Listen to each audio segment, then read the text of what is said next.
La chose la plus efficace que j'ai appris en 20 ans de travail pour être plus efficace au travail, ce n'est pas un outil, ce n'est pas l'intelligence artificielle, ce n'est pas la gestion des priorités. Le travail, c'est comme de l'eau, c'est comme du gaz. Il va occuper toute la place que vous allez lui donner. Si je vous donne 2 jours pour un projet, cela durera 2 jours. Si je vous donne uniquement 2 heures, cela durera 2 heures. La qualité, naturellement, sera différente en 2 heures ou en 2 jours.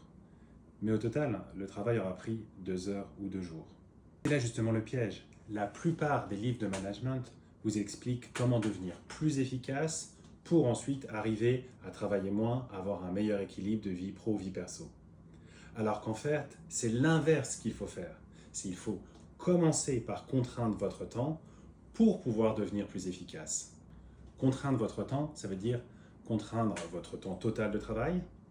Ça veut dire contraindre le temps que vous allez donner à un projet, le temps que vous allez donner à une réunion, ou même au sein d'une réunion, le temps que vous allez allouer à chacun des sujets à l'agenda de la réunion. Et c'est uniquement quand le temps est contraint qu'il faut prioriser, c'est-à-dire choisir entre ce que l'on va faire et ce que l'on ne va pas faire. Pour contraindre le temps, je vous conseille de mesurer votre temps de travail, de mesurer le temps que vous passez sur les projets. Moi, j'utilise personnellement une application très simple et gratuite qui s'appelle Toggl. Je vous conseille de vous fixer un objectif en nombre d'heures par semaine pour votre travail.